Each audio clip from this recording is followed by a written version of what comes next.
L'histoire commence dans une académie de magie où le talent pour la magie est le plus apprécié.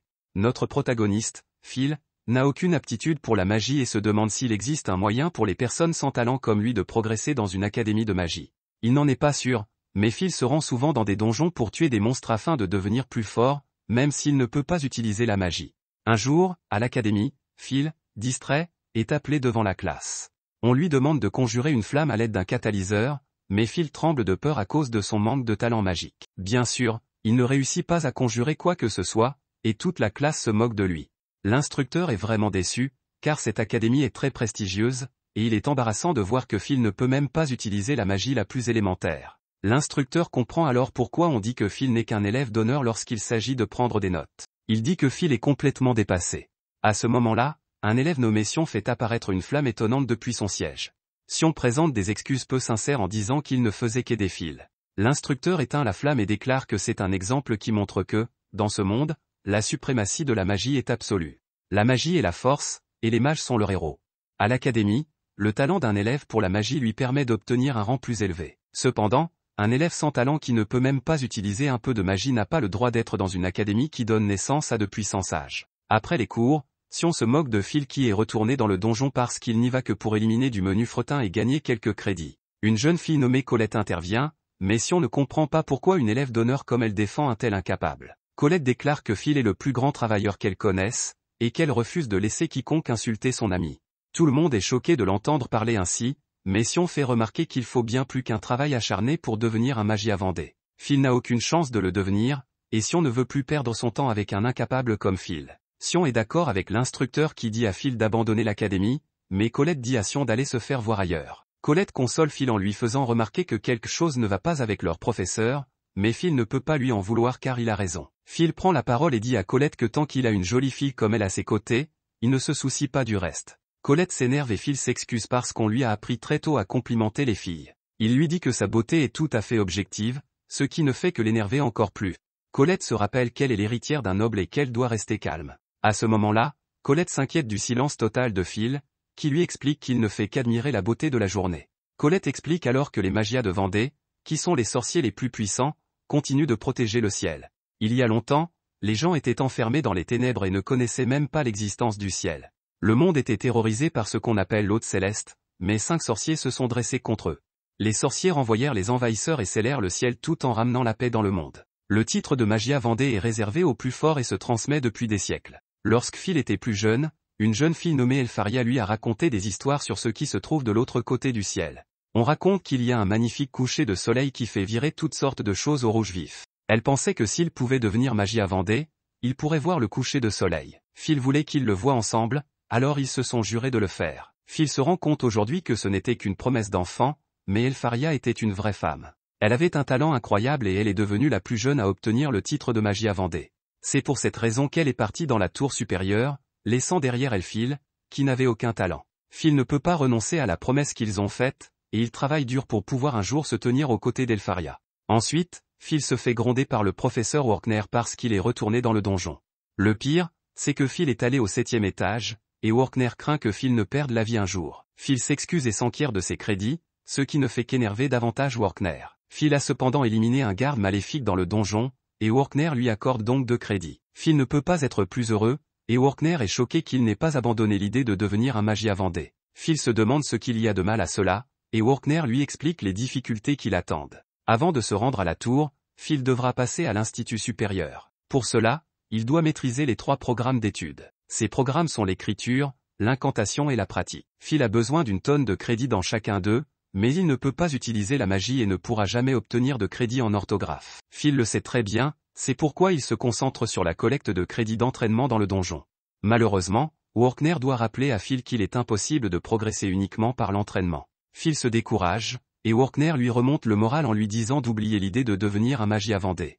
Il doit plutôt se préoccuper de l'obtention de son diplôme à l'académie. Phil n'a pas obtenu de crédit lors du dernier examen, ce qui signifie qu'il doit en obtenir 4 d'ici la fin de la semaine. Il ne reste que 2 jours, alors Phil cherche désespérément dans ses notes un monstre qui vaudrait 4 crédits. Workner veut l'aider, mais il ne veut pas avoir d'ennui, alors il dit qu'il parle tout simplement tout seul, et il révèle un rapport sur un certain monstre au 6e étage du donjon.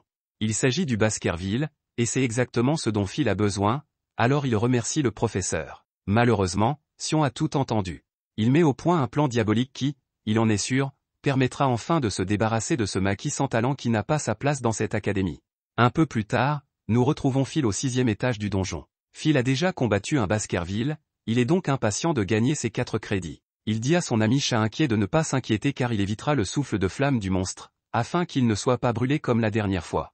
Non loin de là, Sion et ses acolytes cherchent le monstre. Ils veulent s'en occuper avant Phil, afin qu'il ne soit pas expulsé pour manque de crédit. Les copains de Sion s'inquiètent d'être au 6e étage, mais Sion leur rappelle qu'il fait partie de l'élite de l'école. Sion a de sérieux problèmes, car le simple fait de voir Phil l'offense. Il ne croit même pas qu'un minable sans talent puisse parler de magie à Vendée, et il pense que Phil ne mérite pas d'être à l'académie. C'est à ce moment-là que les choses prennent une tournure terrifiante, un monstre éviscère complètement l'un des hommes de Sion. Cette chose est terrifiante, le sang du gamin coule de ses poings et l'ami de Sion hurle d'horreur. Phil entend le cri et se précipite car il craint que quelqu'un soit attaqué. Phil fait preuve d'une vitesse incroyable et arrive pour voir Sion au combat. Il est choqué de voir que le monstre est une sentinelle maléfique, car il n'en a jamais vu en personne auparavant. Cette bête est incroyablement dangereuse et vaut 10 crédits. Ce monstre terrifiant se trouve généralement dans les niveaux inférieurs du donjon, et Phil se demande pourquoi il est là.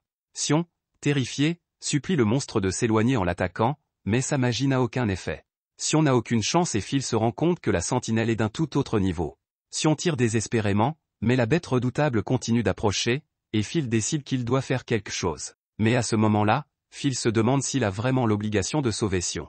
Sion n'a fait que se moquer de lui et il a malmené Phil jusqu'à la fin. Son esprit est envahi par les souvenirs de la façon dont Sion l'a traité et il commence à penser qu'il serait justifié de laisser Sion perdre la vie. Cependant, Phil se souvient de quelque chose qu'Elfaria lui a dit. Elle lui a dit qu'il était plus gentil et plus courageux que tout ce qu'elle a rencontré, et nous voyons que c'est elle qui a donné ses lunettes à Phil. De retour dans le présent, Phil dit qu'Elfaria avait tort. Il n'est ni gentil ni courageux, il veut juste faire ce qu'il faut pour être à ses côtés. Phil met ses lunettes de combat et s'élance. Il arrête l'immense attaque du monstre et déclare qu'il deviendra une épée solitaire. De retour à l'école, le professeur Edward informe Workner que Sion et ses amis sont allés au donjon sans permission. Workner est incrédule et Edward lui demande d'utiliser son familier pour retrouver Sion. Les enfants étant en grand danger, Workner se prépare à le faire et demande à quel étage il se trouve. Edward explique qu'ils sont allés au 6e étage, et il est choqué lorsque Workner déclare que s'ils sont allés au 6e étage, il n'y a pas lieu de s'inquiéter. Edward lui rappelle à quel point le 6e étage est dangereux, mais Workner explique que tout va bien parce que c'est l'étage où se trouve Phil. De retour dans le donjon, Phil démontre son immense capacité de combat en repoussant la sentinelle et en réussissant à lui trancher un doigt.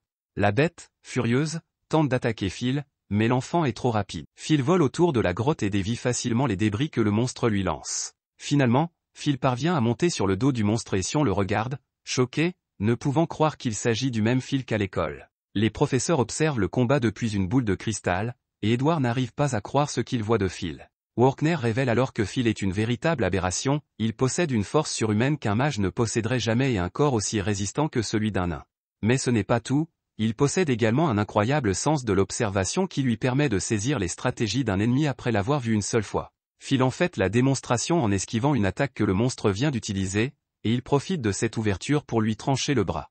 Workner concède que Phil ne peut pas utiliser la magie, mais dans ce monde rempli d'utilisateurs de magie, Phil est le seul et unique guerrier. Phil s'empare alors de l'épée géante du monstre et, tandis que la bête s'enflamme, Phil se prépare à l'attaquer. Sion n'a pas bougé d'un pouce pendant tout ce temps, stupéfait par la force de Phil. La bête monstrueuse déclenche une puissante attaque de rayons, mais Phil l'arrête avec son épée. Workner continue d'expliquer la puissance de Phil en déclarant que son coup d'épée surpasse même la foudre. Phil le prouve en tranchant le rayon du monstre, causant d'énormes dégâts partout, et le monstre est complètement vaincu. Phil se préoccupe de Sion, mais ce dernier est tellement en colère qu'il se met à saigner de la bouche. Edward est tout aussi bouleversé, car il refuse de croire que quelqu'un qui ne peut pas utiliser la magie est capable de la surpasser. Un peu plus tard, Phil retourne à l'académie et trouve Workner très contrarié. Phil a tout de même réussi à éliminer la sentinelle, et il lui accorde officiellement 10 crédits. 5 ans plus tôt, nous voyons à quel point Phil se sentait mal, alors que tout le monde chuchotait dans son dos. Il n'avait jamais entendu parler de quelqu'un qui ne pouvait pas utiliser la magie comme lui, et tout le monde se demandait comment il avait pu entrer à l'académie de magie. Tout le monde a supposé qu'il avait servi d'appât pour attirer son ami Elfaria à l'école. Elfaria étant déjà devenu magie à Vendée, les autres élèves pensaient qu'il serait renvoyé de l'académie. Phil alla rencontrer le directeur Coldron, qui lui mit une dague dans la main. Sans dire un mot, elle prépara une attaque, et Phil passa à l'action. Il poussa Workner en lieu sûr, et avant même que Workner ne puisse toucher le sol, Phil neutralisa l'attaque du directeur avec une simple dague. Coldron et Workner étaient complètement abasourdis, et le directeur ne put que rire de l'incroyable démonstration d'habileté de Phil. Workner fut ensuite choquée lorsqu'elle déclara que Phil serait autorisé à continuer à fréquenter l'académie de magie. Workner lui rappela que Phil était incapable d'utiliser la magie, mais Coldron était extrêmement intrigué par Phil. Il était comme une épée qui aspirait à devenir une baguette. Il voulait juste savoir s'il serait capable de monter dans la tour s'il continuait à étudier à l'académie, et s'il devenait fort, serait-il capable d'être avec Elfaria? Coldron lui donna de l'espoir en déclarant que s'il ne se décourageait pas et restait fort, il pourrait atteindre son but. Mais après son départ, Coldron avoua qu'elle n'avait aucune idée de la façon dont les choses allaient se terminer pour Phil, l'épée tentant de devenir une baguette. Retour au présent, Workner explique à ses élèves ce que signifie l'ascension de la tour. Il s'agit généralement d'accéder à l'institut supérieur pour devenir l'un des Magiavandés. Pour régner comme eux depuis le dernier étage, une personne doit être reconnue par le plus haut centre d'apprentissage. Il y a deux façons principales de progresser, l'une consiste à créer un nouveau type de magie, l'autre à gagner au moins 7200 crédits à l'académie. Seules quelques rares personnes ont réussi à créer un nouveau type de magie, ce qui signifie que la majorité des étudiants doivent se contenter de gagner des crédits. Workner réprimande tous ses élèves, car ils ne réussissent même pas à obtenir leur diplôme, et encore moins à atteindre l'institut supérieur. Après le cours, Colette constate que Phil est épuisé et évoque le fait que tout le monde parle de la difficulté du cours du professeur Workner. Workner est particulièrement dur avec Phil, mais Phil sait que c'est parce qu'il a complètement échoué en orthographe. Phil refuse cependant de se laisser décourager, car il pense que le fait d'avoir échoué ne signifie pas qu'il ne doit pas travailler dur. Phil est reconnaissant à Workner de donner des cours supplémentaires à ses élèves, car certains professeurs, comme le professeur Edward, ne semblent pas s'en préoccuper. À ce moment-là, ils entendent les amis de Sion raconter à tout le monde que Sion a vaincu tout seul une sentinelle maléfique. Ses amis admettent avoir été submergés par la bête, mais lorsqu'ils se sont réveillés, Sion avait tué la sentinelle. Tout le monde pense que Sion va devenir l'un des 3 meilleurs élèves de l'école grâce à cela, mais Sion est furieux car il sait ce qui s'est réellement passé. Sion aperçoit Phil, il se précipite vers lui et lui fait part de son incrédulité. Phil est censé être un loser sans talent, mais il était capable de se battre très bien. Colette interrompt l'altercation, mais Phil ne lui dit rien de ce qui s'est passé. Dans le bureau du directeur, Edward, furieux, exige que Phil soit renvoyé. Coldron fait remarquer que Phil est déjà dans sa 6e et dernière année à l'école, et qu'il serait cruel de l'expulser alors qu'il est arrivé jusqu'ici. Mais Edward est furieux, car il pense que l'académie n'a pas besoin d'un guerrier et non d'un mage. Être capable de surpasser la magie sans pouvoir l'utiliser est pour lui un blasphème. Coldron vérifie les notes de Phil et explique qu'il est plus qu'excellent dans tous les domaines autres que la magie, à tel point que Phil a le choix entre plusieurs voies en dehors de celle de Magiavandé. Elle déclare que l'académie a la responsabilité de produire de grands érudits pour ce qu'elle appelle le Fadet Day. Cela ne fait qu'enhardir Edward, qui explique que le problème est que Phil est déterminé à devenir un Magiavandé. Ce fait est clair pour tout le monde, donc Coldron comprend son point de vue et déclare que Phil doit être testé. De plus, comme Edward a appris le secret de Phil, elle lui demande d'administrer personnellement le test à Phil. Si Phil échoue au test d'Edward, elle lui confiera le soin de l'expulser. Même Edward est surpris par sa décision et lui rappelle qu'il n'est pas aussi indulgent que Workner. Coldron n'est pas inquiet, elle lui laisse le soin de décider du contenu de l'examen, et Edward s'en va avec un sourire sinistre. Elle veut donc qu'Edward teste Phil aussi durement qu'il le peut pour qu'il puisse voir la vérité de ses propres yeux. Elle pense qu'Edward est le meilleur pour ce travail car il comprend la Magiavandé mieux que quiconque, et c'est pourquoi les gens l'appellent le mage vipère noir. Ailleurs, Phil s'excuse auprès de Colette parce qu'elle doit toujours l'aider à faire des choses magiques qu'il ne peut pas faire lui-même, comme ouvrir son casier à serrure magique. Colette n'y voit pas d'inconvénient, mais elle remarque qu'il garde toujours son épée dans son casier. Phil explique qu'il est obligé de le faire parce qu'il n'a jamais eu l'autorisation de la porter sur le campus. En salle d'études, Phil rédige un rapport sur l'une de ses batailles préférées. Les nains ont été effacés d'un autre monde et ils ont été sévèrement maltraités. Ils étaient surchargés de travail et même moins bien traités que les elfes. C'est pour cette raison qu'ils ont levé une armée et fait la guerre. Colette aimerait qu'il ne travaille pas autant, mais Phil lui explique que s'il perd ne serait-ce qu'un seul crédit, il ne pourra pas passer à l'institut supérieur. Ce rapport n'est cependant pas trop mauvais, car il peut comprendre ce que les nains ont ressenti. En effet, même face à la magie la plus puissante, ils ont continué à se battre. Ils n'ont jamais abandonné, et c'est cette détermination qui, selon Phil, est nécessaire pour vaincre la magie. Le professeur Workner lui a enseigné ce dicton, et c'est une raison de plus pour laquelle Phil doit faire de son mieux. Colette remarque alors que Phil a un cheveu blanc. Il rejette sa proposition de l'arracher, mais elle insiste. C'est alors qu'Edward les interrompt et demande à Phil de l'accompagner à la salle des sortilèges. Edward explique qu'il ne peut pas permettre à Phil de continuer à échouer en orthographe, et qu'il a donc décidé de lui donner une leçon supplémentaire. Phil est choqué et Edward lui dit d'être reconnaissant. Il déclare qu'il s'assurera lui-même de la valeur de Phil, mais Phil est choqué quand Edward utilise une attaque magique contre lui. Edward explique simplement que la mission de Phil est de lui asséner un seul coup, et que le refus n'est pas une option. Cependant, si Phil réussit, il lui accordera ses premiers crédits d'envoûtement. Phil est stupéfait de recevoir 5 crédits de sortilège, mais Edward lui révèle que s'il échoue, il sera expulsé de l'académie. Edward prépare sa prochaine attaque et déclare que ceux qui n'ont pas de talent ne devraient même pas être autorisés à regarder le Magia Vendée. Edward a donné à Phil une raison de se battre, il décide donc qu'il est temps de commencer, et il déclenche l'attaque. De retour dans le bureau du directeur, Coldron révèle à Workner ce qu'elle a fait.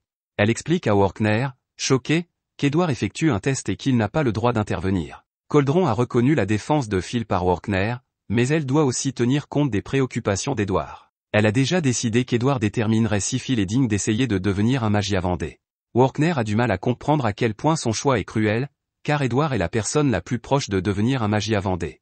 Edward a déjà été vaincu, mais il est toujours un ascendant, il a déjà atteint le sommet de la tour. Edward fait maintenant la démonstration de ses redoutables capacités, et Phil est choqué qu'il ait pu générer autant de puissance en utilisant qu'un sort de magie noire de bas niveau. Phil n'est pas en reste et fait preuve d'une vitesse incroyable, mais son coup de pied est arrêté et Phil réalise que la défense d'Edward est imprenable. Edward se moque de Phil pour avoir donné un coup de pied à un bouclier magique et le traite de désespéré. Phil est repoussé par une puissante attaque, et il est stupéfait de voir qu'Edward lance des sorts sans incantation, qu'il s'active instantanément, et qu'il n'y a aucune faille dans l'attaque ou la défense d'Edward. Les choses ne s'annoncent pas très bien pour Phil qui se rend compte qu'il ne peut même pas égratigner Edward, et nous voyons que le familier de Phil, Kiki, s'enfuit. Edward, confiant, annonce que la seule magie qu'il utilisera sera ses flammes noires pour brûler Phil et son bouclier pour repousser les attaques de volaille de Phil. Edward prépare sa prochaine attaque et Phil est horrifié de voir qu'il chevauche un seul sort. L'attaque était extrêmement puissante la première fois, mais maintenant il va en lancer un barrage. Edward déclare que les sans talents doivent disparaître, et il déclenche l'attaque. Il est impossible d'échapper à l'attaque, et Phil est frappé à plusieurs reprises tandis qu'Edward fait preuve d'un immense contrôle de sa magie. Phil est en très mauvaise posture et commence à comprendre qu'il ne peut pas battre Edward. Il est choqué de voir à quoi ressemble un mage de haut niveau, et Phil regrette de ne pas avoir son épée. Non loin de là, Colette s'inquiète pour Phil après avoir appris qu'il allait prendre des cours supplémentaires avec Edward. Elle craint le pire, mais elle est surprise lorsqu'elle voit le familier de Phil. Kiki est blessée, mais elle gratte encore le casier de Phil, et Colette comprend que quelque chose de grave est arrivé à Phil. Kiki est manifestement bouleversée et Colette ouvre d'urgence le casier de Phil. De retour avec Phil, Edward lui fait remarquer que s'il ne peut pas gérer quelqu'un comme lui, alors Phil n'a aucune chance de devenir un jour un Magia Vendée. Edward évoque ensuite la guerre des nains et explique qu'ils ont bêtement déclenché une rébellion avec la force de 10 000 nains. Il demande ensuite à Phil s'il sait combien de mages il a fallu pour mettre fin à la bataille. Phil tente de se lever, mais Edward le force à s'asseoir et lui révèle avec colère qu'il n'a fallu qu'un seul mage. D'un simple coup de baguette, un seul mage a pu anéantir 10 000 guerriers nains. Edward déclare avec colère que le monde est ainsi fait et qu'une épée n'atteindra jamais une baguette. Il veut que Phil abandonne ses aspirations, mais Phil refuse et annonce fièrement qu'il veut atteindre la Magia Vendée. Edward le repousse et exige de savoir ce qui pousse Phil à se battre avec autant d'acharnement. À ce moment-là, Phil se lève avec défi et déclare qu'il veut être avec la personne qu'il aime. Cette réponse choque Edward au plus haut point, et Phil poursuit en disant qu'il veut tenir la promesse qu'il a faite à Elfaria. Edward est dégoûté et refuse de croire que c'est quelque chose d'aussi simple que l'amour qui pousse Phil à atteindre le sommet de la magie. Phil comprend à quel point cela doit paraître insensé à Edward, mais il ne se soucie pas de la difficulté du chemin, il est déterminé à voir le coucher de soleil avec Elfaria. Colette arrive à point nommé et donne son épée à Phil. Phil la remercie et se prépare à un vrai combat. Edward traite Phil de déviant et lui fait remarquer qu'il ne peut pas gagner avec l'épée. Edward promet de vaincre Phil en lançant une nouvelle attaque, mais il est stupéfait de voir Phil trancher sa magie. Cela montre clairement qu'il utilise une lame de la Moria, mais Edward s'en moque et lance une nouvelle attaque. Phil est terrifié car il sait qu'Edward va lancer un nouveau tir de barrage. En effet, il s'agit d'une terrifiante volée de 1000 flammes. Phil ne peut s'empêcher de trembler en reconnaissant qu'Edward est une barrière puissante entre lui et le Magia Vendée. Phil veut vraiment s'enfuir, mais il sait que c'est le seul moyen de franchir la barrière. Edward déclare que le combat est terminé en lançant son barrage d'attaque magique, et Colette appelle Phil qui est en train de charger. Phil manœuvre magistralement à travers les attaques et pense que l'histoire de la guerre des nains n'est pas tout à fait la même. Il y avait un brave général nain nommé Gareth qui s'est battu même s'il a perdu tous ses camarades. Malgré tout ce qui se passait autour de lui, il a réussi à porter un seul coup. Après la bataille, en l'honneur de sa bravoure, les mages ont reconnu le statut du nain. À ce moment-là, Phil lance une brique sur la barrière d'Edward, qui vole en éclats. Phil s'envole alors vers le ciel et déclare que l'histoire du nain est l'exemple d'une épée qui voit une baguette et l'atteint.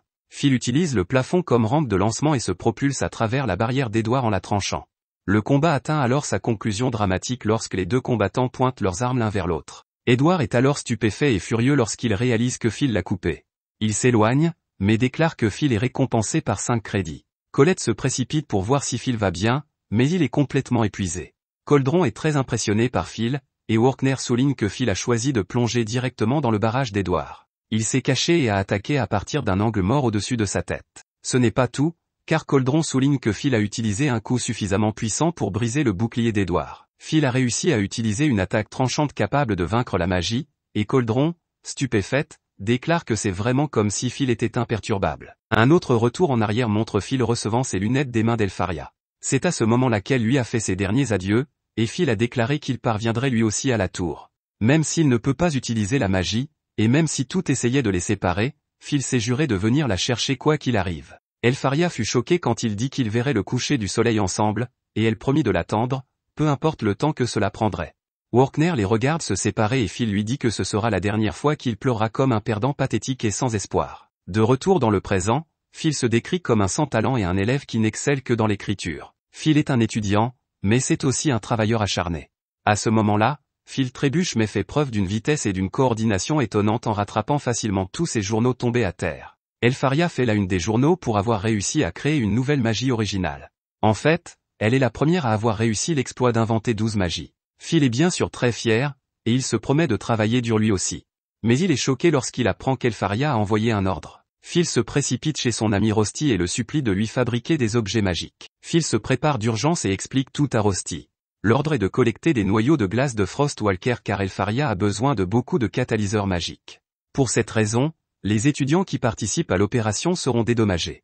La cible se trouvant au 4e étage du donjon, Phil supplie Rosti de lui donner des objets magiques. Rosti est un bon ami et explique qu'il a déjà amélioré la version précédente d'un objet magique. Rosti lui remet la nouvelle version et Phil remercie son ami.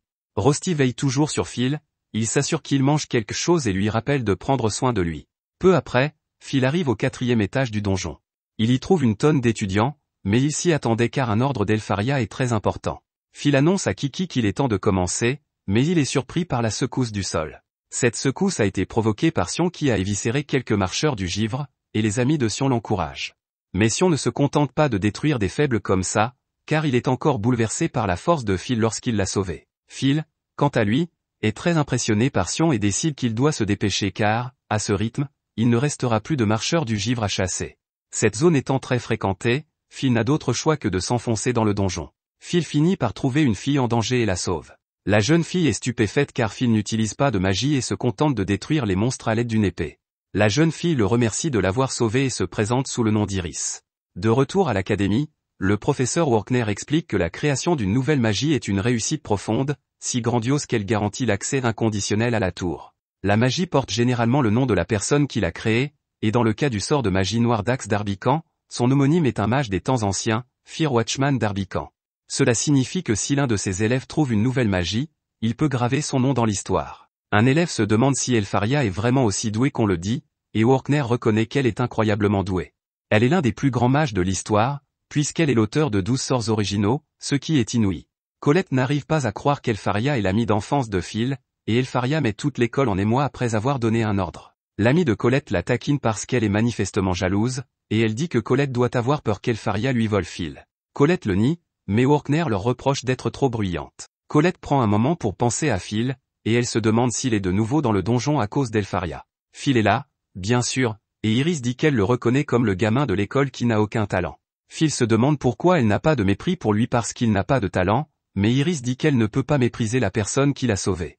Elle sait qu'il ne peut pas utiliser la magie, mais elle respecte les gens qui ont leurs propres dons. Phil voit qu'elle est quelqu'un de bien, et elle déclare qu'elle veut devenir une magie à Vendée, l'une des personnes qui soutiennent le ciel. Phil nous explique alors que personne ne connaît le vrai ciel, et qu'aujourd'hui encore, le monde est caché. Les remarquables énergies magiques des magies à Vendée occultent tout, créant un faux ciel et la grande barrière. La légende dit que lorsque la barrière tombera, le monde sera à nouveau enveloppé de ténèbres et la calamité commencera. Les élèves s'efforcent de respecter les ordres, car ils pensent que cela aidera à soutenir le ciel. C'est alors qu'Iris révèle qu'elle a déjà rencontré Elfaria. Iris était seule dans le donjon et a fini par avoir des ennuis. Cela ressemble beaucoup à la façon dont Phil a rencontré Iris, il suppose donc qu'elle a beaucoup d'ennuis. Iris raconte qu'elle était entourée de monstres et que sa vie a commencé à défiler devant ses yeux. L'instant d'après, Elfaria se tenait devant elle après avoir gelé tous les monstres. C'est un très beau souvenir pour Iris, et elle se promet de faire de son mieux pour Elfaria. C'est pourquoi elle est venue au donjon aujourd'hui, mais elle craint que tous les autres élèves aient déjà éliminé tous les marcheurs du givre. Elle n'arrive pas à en attraper un seul avec sa magie de recherche, mais elle remarque que Phil fait quelque chose de son côté. Il explique que lorsque les marcheurs du givre se déplacent, ils laissent des fragments de glace derrière eux. Or, ceux qu'ils trouvent sont 2 fois plus gros que les fragments normaux. Il est donc persuadé qu'il y a un marcheur de glace très puissant à l'horizon. Iris est choquée par le fait qu'il puisse savoir tout cela sans magie. Phil lui explique que la magie est certes excellente, mais qu'elle n'est pas absolue. Phil a quelques connaissances et une certaine sagesse, et il déclare que l'expérience peut compenser le reste. Phil se prépare au combat et Iris est stupéfaite lorsque le marcheur de givre géant apparaît. Phil utilise son incroyable vitesse pour l'empêcher de se faire écraser, et Iris est terrifiée de voir que le monstre est en fait ce qu'on appelle un Frost Rex. Comme Phil l'avait prédit, il s'agit d'un monstre très puissant, qui montre à quel point il est terrifiant en poussant un puissant rugissement. Le Rex de givre est la forme la plus élevée du marcheur de givre, et il vaut 6 crédits. Il s'agit également d'un monstre spécial, spécifique au 4e étage. À ce moment-là, Phil doit esquiver l'attaque de son rayon, qui transforme tout ce qu'il touche en glace. Phil dit à Iris d'attendre pendant qu'il se bat, mais elle s'inquiète pour lui et lui explique que les attaques physiques ne fonctionnent pas sur un Frost Rex. Tout ce qui le touche gèle instantanément, donc le combat rapproché est une mauvaise idée. Le seul moyen d'affronter un de ces monstres est d'utiliser des attaques magiques à longue portée, et Iris supplie Phil de ne pas se battre. Phil lui dit en toute confiance de ne pas s'inquiéter et lui explique qu'il a déjà combattu des monstres de ce type à de nombreuses reprises. Phil prépare les objets magiques que son ami lui a donnés et s'envole vers le ciel. Il esquive les attaques du monstre et se déplace sur le champ de bataille. Le Frost Rex le perd de vue et l'attaque dans toutes les directions, obligeant Iris à se mettre à l'abri. Phil se met en position et lance l'objet magique sur le monstre. Les objets s'accrochent à la bête et sont attachés à une corde. La bête tente de frapper Phil avec son rayon, mais c'est inutile car Phil est déjà en mouvement. Phil utilise sa vitesse folle pour éviter de se faire attaquer, et il enroule la corde autour de la bête. Le Frost Rex continue d'essayer d'attaquer, mais Phil a déjà fini de le couvrir de cordes, et il pense au fait que les monstres Frost Rex sont faibles contre le feu et les attaques explosives. Le Frost Rex utilise son attaque la plus puissante pour geler tout ce qui se trouve aux alentours, et il commence à transformer Phil en glace. Mais il est trop tard, car Phil a terminé ses préparatifs. Il utilise le dispositif qu'il porte au poignet pour créer une flamme et enflammer la corde. Le feu se propage tout autour du monstre et fait exploser les objets magiques. L'explosion est incroyablement puissante, et lorsqu'elle se termine, il ne reste presque plus rien du Frost Rex. Phil remercie Rosti d'avoir fabriqué de si bons objets magiques, et il compte bien remercier son ami plus tard. Iris est en admiration devant lui, mais son attitude se transforme rapidement en quelque chose de beaucoup plus sérieux. Phil est connu pour ne pas avoir de talent, alors ce qu'elle vient de voir n'a aucun sens pour elle. Phil n'est pas du tout comme le disent les rumeurs, et elle se dit qu'elle va devoir rapporter cela à quelqu'un. À ce moment-là, Phil dit qu'ils ont beaucoup de carottes de glace, et Iris redevient son autre personnalité en convenant qu'il est temps de sortir du donjon. Une fois seule, Iris montre son vrai visage, et elle pense à l'impressionnant Phil qui a utilisé sa créativité pour compenser son incapacité à utiliser la magie. Il a également le sens du combat et l'expérience. Elle détermine que même s'il n'est pas un mage, il est sans aucun doute un puissant guerrier. C'est à ce moment-là qu'Iris rencontre le Magia Vendée. Ils étaient en train de se réunir pour discuter de la nécessité d'avoir plus de plans prometteurs pour le jour du destin, car ils ne peuvent pas permettre que ce qui a été écrit dans la tradition se réalise. Iris est connue comme l'observatrice, et il lui demande si elle a trouvé quelque chose d'utile. Iris révèle qu'elle a trouvé un candidat intéressant, un guerrier sans talent nommé Phil, qu'elle recommande maintenant pour un poste dans la tour. Certains Magia Vendée pensent que c'est une très mauvaise idée, mais Zoé, l'homme aux cheveux blancs, pense que ce serait intéressant. Certains d'entre eux pensent que Phil leur serait inférieur, mais Zoé dit qu'il accepterait n'importe qui, pourvu qu'il soit utile. Eleanor le traite de barbare, mais un certain Cario les empêche de se battre. Il leur fait remarquer que le festival des grands maîtres approche et qu'ils peuvent attendre de voir les résultats pour prendre une décision au sujet de Phil. Les Magia Vendée conviennent que les étudiants utiles seront révélés pendant le festival, et ils commencent à partir. Elfaria reste en arrière et promet à nouveau d'attendre Phil. Un peu plus tard, nous assistons à l'examen des élèves et nous apprenons qu'il faut au moins 7000 crédits pour accéder à l'institut supérieur. C'est aussi une condition sine qua non pour devenir un Magia Vendée. Les élèves se battent contre des choses qui ressemblent à des sentinelles, et Colette montre ses talents de combattante. Sion fait de même en détruisant un golem, et on annonce qu'ils ont tous les deux réussi l'examen. Colette a maintenant 7300 crédits, et Sion 9800. Phil combat lui aussi un golem, mais on se moque de lui parce qu'il a essayé de le frapper au lieu d'utiliser la magie. Phil est distrait par des élèves et finit par être vaincu. Les moqueries ne font qu'empirer car les élèves disent qu'il ne peut pas utiliser la magie et qu'il ne peut même pas égratigner un golem. Un couple d'élèves étonne ensuite tout le monde par ses capacités. La fille s'appelle le Hannah et le garçon Wignal. Leur magie est très impressionnante et ils parviennent facilement à vaincre un golem. Ils réussissent tous les deux l'examen, et chacun d'entre eux dispose désormais d'un total de 10 020 crédits. Un autre homme s'avance et utilise la magie de glace pour attacher des cristaux de glace à plusieurs golems. Ces cristaux se transforment en fleurs de glace, et le type gèle facilement plusieurs golems. Il s'appelle Julius et les autres élèves sont étonnés qu'il ait pu geler leur golem. Julius réussit l'examen comme les autres meilleurs élèves, mais il n'a que 10 050 crédits. Julius déclare la guerre aux autres meilleurs élèves, et ils utilisent leur capacité pour détruire sa fleur de glace en acceptant son défi. Tous les autres élèves sont impressionnés par ces trois-là, car il est déjà confirmé qu'ils iront à l'institut supérieur. Ils sont également les seuls à avoir des crédits supérieurs à 10 000. Les crédits servent à mesurer le potentiel d'un élève, mais Phil n'en a pas assez pour obtenir son diplôme, et encore moins pour accéder à l'institut supérieur. C'est la dernière année de Phil à l'école, et il n'a que 5 500 crédits. Julius insulte Phil et lui ordonne de ne plus jamais être en sa présence. Les amis de Julius ne tarissent pas d'éloges sur lui et sont persuadés qu'il sera repéré lors du prochain grand festival magique. Phil les entend et n'arrive pas à croire que c'est déjà l'heure du festival. Au déjeuner, Colette explique à Phil qu'il n'a d'autre choix que de se faire repérer au festival. En effet, il n'est pas réaliste d'accéder à l'institut supérieur uniquement grâce à l'écriture et à la pratique. Il n'a pas les 7000 crédits requis, mais il a encore une chance d'être repéré pour pouvoir monter dans la tour. Phil est d'accord avec elle, mais elle n'est pas la seule à avoir cette idée. Tous les autres étudiants tentent de renverser la situation pour eux-mêmes, et ils seront en quête de sang pendant le festival. Le grand festival de magie a lieu tous les 2 ans. Plusieurs concours sont organisés et de hommages descendent de la tour en tant qu'éclaireurs. C'est un concours entre les élèves des différentes factions de la tour, et ils sont nombreux. Colette est sûre que si l'une de ces factions choisit Phil, il sera sûrement admis comme membre de la tour. Phil sait que cela n'arrive presque jamais et qu'il devrait faire des prouesses magiques qui feraient honte à un grand mage. Mais ce n'est pas tout, car Colette explique qu'il existe des personnes appelées veilleurs qui s'emparent des talents exceptionnels et les emmènent à la tour. Phil a entendu parler de ces veilleurs, mais il précise qu'ils ne sont que l'une des 7 légendes de l'académie. Phil ne pense pas qu'un jeune homme sans talent comme lui doive essayer de se faire remarquer au festival, il prévoit donc d'aider aux opérations. Colette pense que c'est l'occasion pour lui de changer la façon dont les gens le voient, mais Phil lui rappelle que les gens n'ont pas aimé sa façon de concourir lors du dernier festival, il y a 2 ans. Ce festival a été considéré comme le pire de l'histoire, et Phil dit qu'il s'est fait remarquer pour les mauvaises raisons. À l'extérieur, tout le monde s'entraîne à la magie et on commence à sentir que le festival approche vraiment. Heureusement pour Phil, des éclaireurs d'autres capitales viendront, et même s'il ne peut pas monter dans la tour, il pourra emprunter d'autres chemins. Le festival est un excellent moyen pour les élèves de montrer ce dont ils sont capables, c'est pourquoi Colette veut que Phil y participe, mais il lui fait remarquer qu'il ne sait même pas utiliser la magie. À ce moment-là, Colette remarque qu'une barrière a été placée sur un casier voisin. Colette est presque sûre de pouvoir briser le puissant sortilège, mais elle utilise Kiki pour l'enlever discrètement. En ouvrant le casier, elle découvre un escalier caché et décide de l'explorer.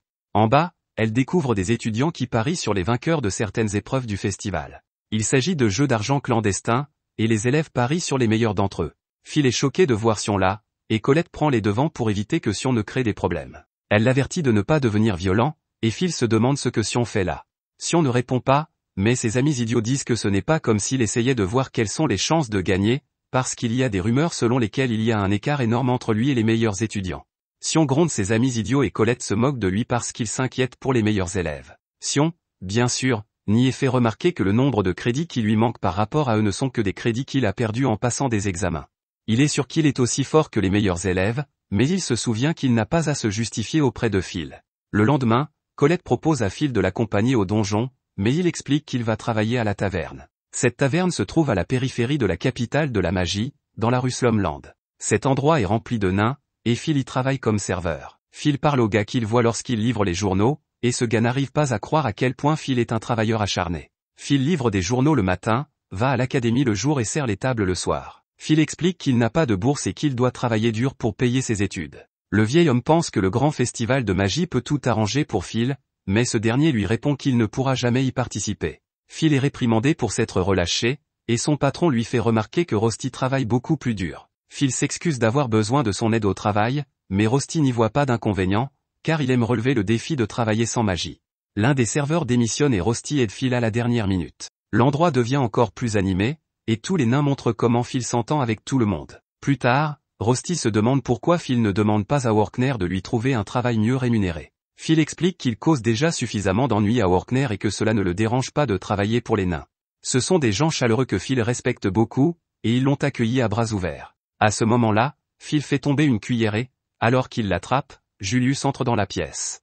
Julius insulte la taverne qui a l'air dégoûtante et se moque de Phil qui y travaille. Il pense que c'est une bonne chose, car il est normal qu'un incapable comme Phil serve des nains barbares. Le vieux nain est insulté, et Julius se demande ce que signifie son regard. Julius lui rappelle qu'il s'agit d'une race inférieure qui a immigré d'un autre monde. Il leur dit de prendre leur place et s'assoit. Le monde des nains a été détruit par l'hôte céleste il y a longtemps, et les nains se sont échappés vers ce monde. Julius continue d'insulter la taverne et exige d'être servi. Contrairement aux elfes, les nains sont traités avec dédain, et si un nain mettait la main sur un mage, sa position serait immédiatement menacée. La tension monte car le vieux nain est visiblement contrarié, et Rusty apporte de la nourriture à Julius. Julius et ses amis insultent également la nourriture, car ils pensent qu'elle n'a de goût que pour un barbare. Julius traite alors les nains de bêtes immondes et leur dit de quitter son pays. La bande de grossiers personnages rigole bien, mais Rusty remarque que Phil est devenu très sérieux. Julius et ses amis pensent que Phil est là pour les attendre, mais Phil exige qu'ils retirent tout ce qu'ils ont dit. Julius est agacé, mais Phil explique que la nourriture naine a beaucoup de sens. Phil déclare qu'il ne faut pas se moquer de cette nourriture, et tout le monde est choqué. Julius fait remarquer qu'aucun d'entre eux ne peut utiliser la magie et explique que si quelque chose est dégoûtant, il le qualifiera de dégoûtant. Julius donne alors un coup de pied dans la nourriture de Phil, et ses amis disent à Phil de ne pas avoir l'idée de se défendre. Mais ces idiots se sont trompés de cible et Phil fait tomber les deux amis de Julius d'un seul coup.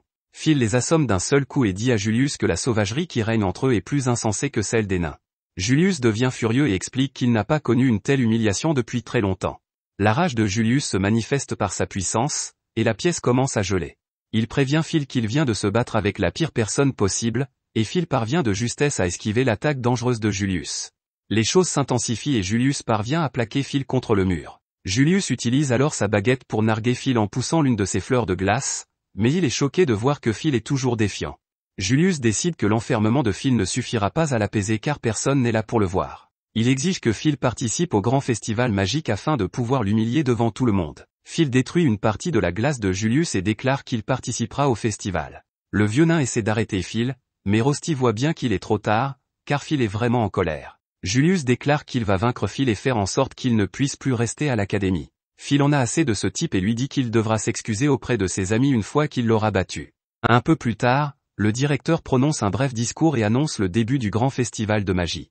Les éclaireurs de la faction du feu sont invités à ouvrir l'œil afin de trouver un diamant brut parmi tous les participants. Les spectateurs observent ensuite les participants monter sur des Charizards pendant l'un des matchs.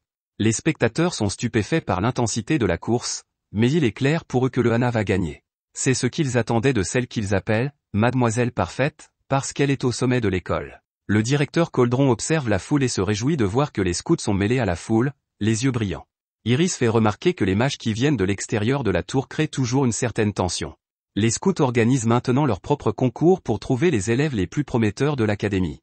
Le Hana, bien sûr, remporte la course dans le ciel en un temps record, et c'est la deuxième fois qu'elle gagne d'affilée. Iris dit qu'elle doit partir pour l'instant, car elle a du travail à faire. Iris change alors de personnalité pour dire qu'elle doit encourager une certaine personne. Près de là, Sion se prépare pour son match et pense qu'il ne peut pas laisser tomber une fille dans le besoin. Un coup d'œil en arrière montre Colette qui lui a demandé de l'aide, même si elle détestait cela. Colette lui demande de rejoindre son équipe, et Sion accepte. Sion se précipite alors pour la rencontrer, et il se dit que Colette a finalement réalisé qu'il était un meilleur partenaire que Phil. Sion est alors, bien sûr, choqué de voir que Phil fait également partie de leur équipe. Pour participer au match de l'attaque de la couronne du festival, chaque équipe doit avoir au moins 21 000 crédits combinés, donc pour que Phil puisse participer, leur seule option était d'inviter Sion. Sion refuse d'aider un, sans talent, et se demande pourquoi Phil essaie de participer à un événement de haut niveau. À ce moment-là, Sion ressent des frissons dans le dos lorsque Julius entre dans la pièce. Phil le regarde froidement et Sion comprend que ce n'est pas pour lui. Colette révèle alors à Sion qu'il s'est passé quelque chose entre Julius et Phil. Julius est entré dans le match Crown Attack, et Phil a décidé qu'il devait l'affronter quoi qu'il arrive. Sion est furieux car non seulement Phil l'a humilié dans le donjon, mais en plus il lui fait les yeux doux. Le festival se poursuit à l'extérieur, et les deux annonceurs sont un certain Mike et le professeur numéro 1 et le plus détesté, Edward. Mike se plaint de devoir travailler avec Edward, mais il se reprend après qu'Edward ait montré à quel point il peut être terrifiant. Il est ensuite annoncé que le match de l'attaque de la couronne est le suivant, et des elfes préparent le terrain. Il récite une incantation qui provoque la formation de cercles magiques géants partout, et leur puissance combinée modifie tout le paysage autour du stade. Contrairement aux autres épreuves, l'attaque de la couronne est une compétition par équipe qui se déroule entre des équipes de 3 personnes. Les équipes commencent par le bord extérieur du terrain et se dirigent vers le stade central. Au centre du stade se trouve une couronne, et le premier à s'en emparer gagne. Outre les obstacles naturels, les participants doivent également éviter des tonnes de pièges préparés par les professeurs de l'école. Il est permis de passer par le chemin le plus court et de gêner les autres équipes. Nous apprenons ensuite que, de toutes les épreuves du festival, l'attaque de la couronne est la plus brutale et la plus animée. Edward fait quelques commentaires, mais Mike l'interrompt et souligne qu'il s'agit d'un excellent test pour leurs brillants étudiants. Mike a entendu dire que les salles de jeu secrètes favorisent fortement les équipes de Wignall et de Julius. L'équipe de Phil est la moins populaire parce que Phil est un sans talent, et que la foule se moque de lui parce qu'il participe à l'attaque de la couronne. Les équipes commencent à partir, mais Workner est choqué de voir que Phil participe. Il tente de convaincre Phil de se retirer, mais ce dernier s'excuse et explique que même s'il devient la risée de tous, il veut gagner. Toutes les équipes sont en place et l'attaque de la couronne commence.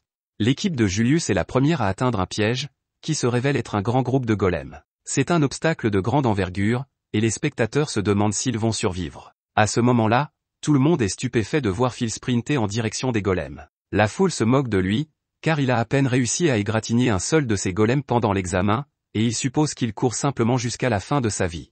Ils ne savent pas que l'équipe de Phil est bien préparée, et Phil demande à Colette de faire ce qu'ils ont prévu. Colette utilise la magie de la terre pour recouvrir le bras de Phil de pierre, et il détruit complètement l'un de ses golems. Cela provoque une grande explosion d'énergie à l'intérieur du stade, et toute la foule ne sait plus où donner de la tête. Sion est incrédule tandis que Phil continue son barrage d'attaque, et Mike déclare que le premier à passer le gantelet de golem est le sans talent, Phil. Sion n'a jamais pu se pardonner d'avoir été sauvé par un type comme Phil, et il a donc fait tout ce qu'il pouvait pour devenir plus fort. Phil le surpasse toujours, ce qui rend Sion furieux.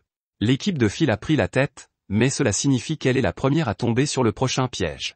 Phil utilise son immense force pour bloquer des rochers, et Colette utilise la magie pour invoquer plusieurs épées sur le champ de bataille. Phil utilise alors magistralement ses épées pour détruire tous les pièges qui les entourent. Il en reste un, mais Phil s'empresse de le détruire à son tour.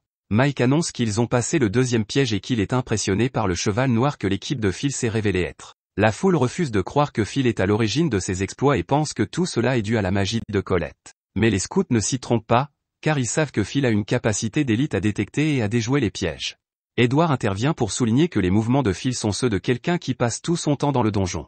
Edward félicite Phil pour ses connaissances et son expérience, ainsi que pour ses incroyables réflexes. Le public est toujours sceptique, mais Iris encourage quand même Phil.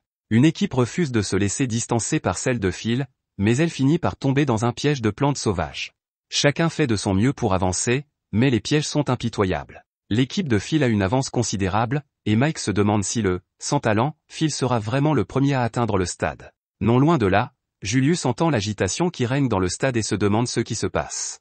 Il vient de détruire un piège et son équipe l'informe que Phil est en tête. Ils craignent que Phil ne gagne, mais Julius n'est pas inquiet et dit à son équipe qu'il va s'en occuper.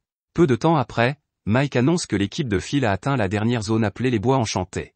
Ici, Phil est confronté à un piège à cercle en chaîne, mais il utilise simplement une épée pour découper les cercles afin qu'ils se dirigent l'un vers l'autre. Les cercles se détruisent l'un l'autre, et Mike est stupéfait de voir à quel point Phil est imperturbable. C'est Edward qui a mis en place le champ de mine magique, il n'a donc rien à redire sur le fait que Phil l'ait franchi. Phil fonce, mais il sait que plus il se rapproche du stade, plus il risque de rencontrer d'autres équipes. Cela signifie que le véritable combat entre eux se déroulera dans la mer d'arbres. L'équipe de Phil étant en tête, il décide de monter une embuscade et d'attendre Julius.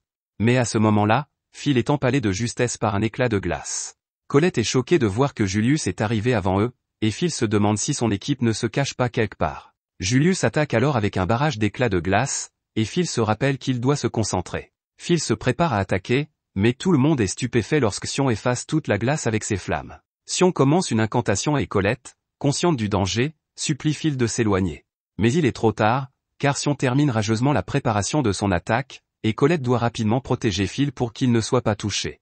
L'attaque fait d'énormes dégâts et l'onde de choc est ressentie jusque dans le stade. Phil n'a aucune idée de ce qui vient de se passer, et il est horrifié par les dégâts causés par l'attaque. Sion demande à Julius de partir, car il ne fait que le gêner, et Colette comprend que Sion visait à la fois Julius et Phil. Sion explique qu'il a joué les gentils jusqu'à présent, mais qu'il est temps pour lui d'obtenir ce qu'il mérite. Sion demande à Phil de se battre contre lui, mais Phil est absolument abasourdi. Phil veut savoir pourquoi Sion est si énervé, mais Sion lui répond qu'il n'a pas besoin de raison pour l'écraser. Colette tente d'arrêter Sion, mais Julius stoppe son mouvement avec un mur de glace. Phil s'inquiète lorsque Julius l'attaque, mais il doit se défendre contre Sion.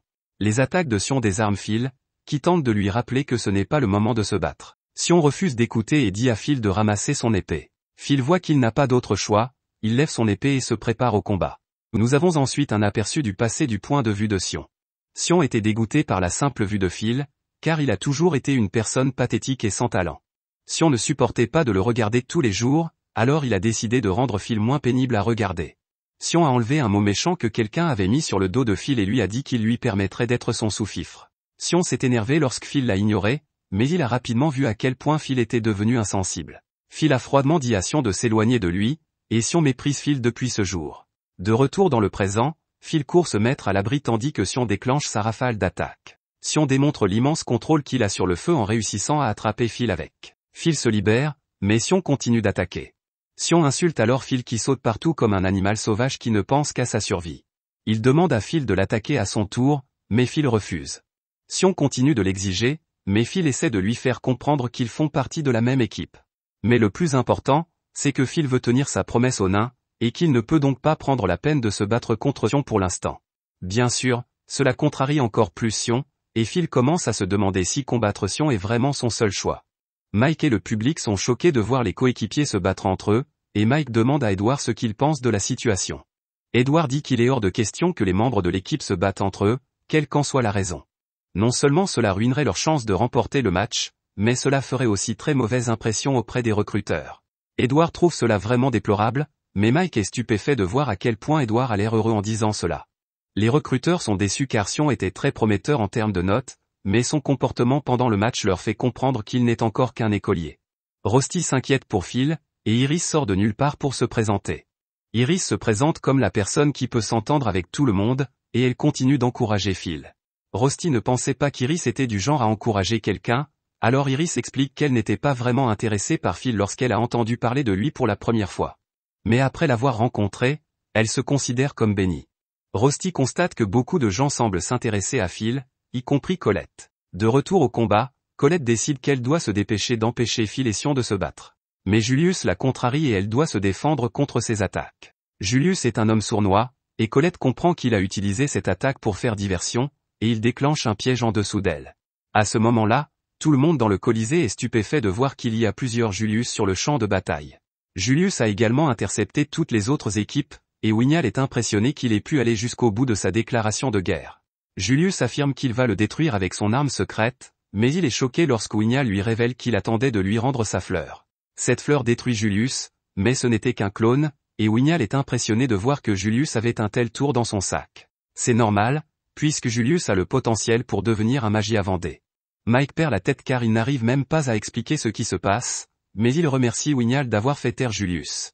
Une éclaireuse de la faction des elfes évalue la situation, mais elle considère que Wignall est tout simplement moyen, il ne dépasse pas les attentes et ne les déçoit pas. Cette femme, Shalia, est une grande introvertie, et elle veut rentrer chez elle avant de mourir d'avoir assisté à cet événement gigantesque. Dans le stade, tout le monde se demande si le vainqueur de la compétition ne sera pas Julius et Wignall. L'équipe de Phil était très proche, mais ils ont gâché leur chance en se battant l'un contre l'autre.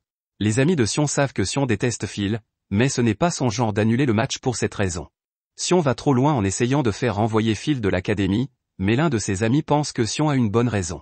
Un autre regard en arrière montre Phil en train de subir des brimades incessantes, et il se demande pourquoi tout le monde prend autant de plaisir à le tourmenter. Ses camarades de classe avaient tous une piètre opinion de lui, mais Phil savait mieux que quiconque à quel point il était un raté. Phil savait qu'il serait trop égoïste de souhaiter qu'il l'accepte, alors il voulait au moins qu'il le laisse tranquille. C'est dans cet état d'esprit que Phil a rejeté l'offre de Sion de le prendre sous son aile. Alors que tout le monde le tourmentait, Phil décida qu'il devait avant tout se concentrer sur son arrivée à Alfreya. Comme à l'époque, Sion attaque Phil qui, furieux, commence une nouvelle incantation. Celle-ci permet à Sion d'invoquer un faucon fait de flammes, et Phil se demande s'il s'agit d'un gardien. Ce gardien manque de détruire Phil, mais il esquive magistralement en coupant une de ses ailes, et il en profite pour s'en prendre à Sion. Malheureusement, l'oiseau de feu se régénère à grande vitesse, Phil devra donc détruire son noyau. Les gardiens sont généralement utilisés pour se défendre pendant que leur utilisateur lance un sort, mais cet oiseau de feu attaque de tous les côtés. Le combat s'intensifie et les deux combattants commencent à souffrir. Personne n'est plus choqué qu'Edward lorsqu'il se rend compte que Sion a dépassé le niveau d'étudiant. Non seulement il peut utiliser un sort de feu de haut niveau, mais il a même invoqué un gardien. Un contrôle aussi précis de la magie est incroyable, et les éclaireurs de la faction du feu l'ont également remarqué. D'après leur rapport, Sion a beaucoup de potentiel, mais il reste derrière le Hana et le reste du trio de tête. Le fait qu'il soit toujours éliminé leur fait comprendre que Sion a une sacrée dent contre lui, et que c'est pour cela qu'on ne peut jamais savoir quels élèves ont un potentiel caché. Le chef des éclaireurs dit aux autres de faire un rapport à leur chef, car ce festival a un groupe d'étudiants étonnamment bon. Phil est complètement épuisé à ce stade, et il reconnaît que Sion est devenu beaucoup plus fort. Sion est toujours en colère et lui fait remarquer que Phil était un bien meilleur combattant lorsqu'il a vaincu la sentinelle maléfique. Phil tente à nouveau d'expliquer qu'il n'y a aucune raison pour qu'ils se battent, mais Sion s'énerve encore plus. Sion rappelle à Phil tout le ridicule et l'embarras qu'il a causé, et il se demande pourquoi Phil ne lui en veut pas. Phil s'énerve à son tour et révèle qu'il en veut à Sion. Phil a toujours imaginé se venger de lui, mais pour l'instant, il est déterminé à vaincre Julius. Sion l'écoute à peine et lui fait part de son exaspération à chaque fois que Phil refuse d'abandonner, même s'il n'est qu'un bon à rien. Pour ne rien arranger, Phil a toujours l'air de regarder partout, mais Sion l'ignore toujours. Phil est alors choqué lorsque Sion exige qu'il le regarde. Sion en a assez et déclare qu'il mettra fin à la vie de Phil s'il continue à l'ignorer. Phil est stupéfait d'entendre ce que Sion pense vraiment de lui, et il réalise que, bien qu'il ait toujours pensé qu'il serait trop égoïste de demander aux gens de l'accepter, c'est en fait ce dont il avait besoin. Comme Sion lui propose clairement de le reconnaître, Phil décide qu'il devra relever le défi avec tout ce qu'il a. Sion est heureux de voir que Phil devient enfin sérieux et lance un autre sort. Phil se concentre sur ce combat et s'apprête à faire face à la magie de Sion afin de pouvoir contre-attaquer. Phil est cependant choqué lorsqu'il voit que Sion utilise une magie de destruction à grande échelle tout en envoyant son gardien. Cette attaque combinée est incroyablement dangereuse, mais Phil a déjà tracé son chemin. Il se ferait habilement un chemin à travers l'attaque, et Sion est choqué lorsque Phil tranche le cœur de l'oiseau. Le combat atteint son paroxysme lorsque les deux combattants préparent leurs attaques les plus puissantes, mais Colette surgit de nulle part pour les arrêter dans leur élan. Colette a l'air en lambeaux, alors elle explique qu'elle a botté les fesses de Julius et qu'il a disparu. Sion panique en voyant sa chemise en lambeaux et lui rappelle qu'elle est la fille d'un noble. Colette reproche au gars de s'être battu et rappelle à Phil qu'il a un compte à régler avec Julius. Elle déclare qu'elle va s'occuper des choses à partir de maintenant pour que Phil puisse s'en prendre à Julius. Sion dit avec colère qu'il ne laissera personne se mettre en travers de son chemin, mais Colette commence à lui crier dessus pour avoir ruiné les chances de Phil de faire bonne figure auprès des recruteurs. Phil la calme en la complimentant, et il dit à Sion qu'ils pourront continuer leur combat une autre fois en partant. Bien sûr, cela ne plaît pas à Sion, et il exige qu'ils se battent maintenant. De retour avec Mike, celui-ci annonce que les équipes de tête vont bientôt entrer dans le stade. Tout le monde se demande qui sera le premier à apparaître, et nous voyons que Julius et ses copains sont en train de franchir la grille. Ils se feraient un chemin jusqu'à l'intérieur, et tout le monde se réjouit tandis que Mike déclare qu'il n'y a personne d'autre pour les arrêter. Mais à ce moment-là, Phil survole toute la foule et fait une entrée fracassante en s'écrasant au sol derrière Julius. Phil déclare qu'il est là pour défier Julius, et ce dernier est manifestement prêt. Dans la tour du sorcier, Alfreya semble profiter de la journée paisible, mais elle est en fait profondément endormie. Serissa, la servante, aimerait qu'Alfreya prenne plus au sérieux son travail de magie à Vendée, car elle est toujours en train de regarder le monde d'en bas.